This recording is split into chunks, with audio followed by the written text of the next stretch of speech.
নমস্কার প্রিয় দর্শক বৃন্দ, সবার প্রতি রইল শুভ সকালে প্রীতি ও শুভেচ্ছা। কথা অমৃত সমান পডকাস্টে আজ শুনবো কথা তৃণাদপি সুনিচেন তরবারি সহিষ্ণা।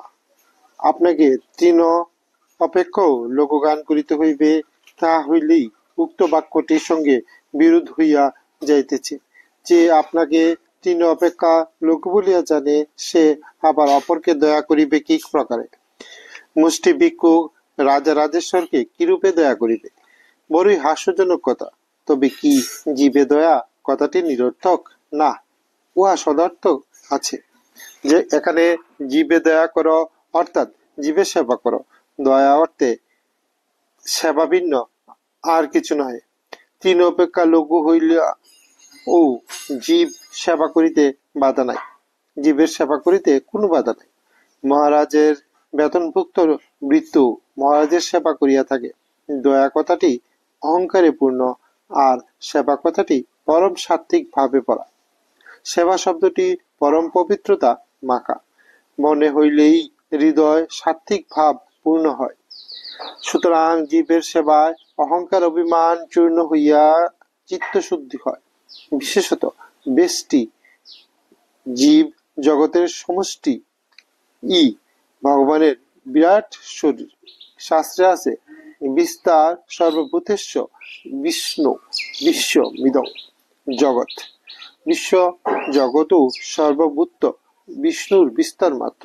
তবে কে তুমি কি ব্যষ্টি জীবে দয়া করিয়া সমষ্টি ভগবানকে দয়া করিতে চাও? সকলেই এক বাক্যে না না বলিয়া উঠিবে। আবার সেবা বলিয়া কিছু বলিলে কোনো গুল নাই। জগতের সেবা করিয়া জগদ্রূপী জনার্দনকে সেবা করিবে। এসো ভাই, জীবের দয়া বলিয়া জীবের সেবায়, জগতের সেবায়, দেশের সেবায়, দশের সেবায়, সমাজের সেবায় জীবন উৎসর্গ করি। তুমি যতই ক্ষুদ্র হও না কেন, সেবার অধিকার সকলেরই আছে। কোনো ধর্ম লাভ করিতে না পারো, সেবা ধর্মে আত্মসমর্পণ করো। ভক্তিতে সমস্ত বিশ্বের সেবা করিয়া, সমস্ত বিশ্বের প্রেম করিয়া, সমস্ত বিশ্বের কারণের সহিত মিলিয়া মিশিয়া জীবনে মুক্তির ভাব লাভ করিতে পারো।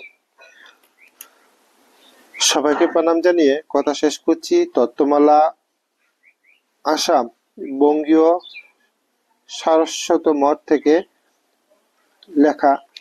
লেখাটা প্রকাশিত হয়েছে দৈনিক সম্পাদ পত্রিকায় কথা অমৃত সমান পডকাস্টে, সেখান থেকে পড়া হয়েছে। সবাইকে নমস্কার, অসংখ্য ধন্যবাদ আমাদের চ্যানেলে আসার জন্য। আমাদের চ্যানেলটি দয়া করে লাইক, শেয়ার ও সাবস্ক্রাইব করবেন। আপনাদের প্রতি বিশেষ অনুরোধ রইল।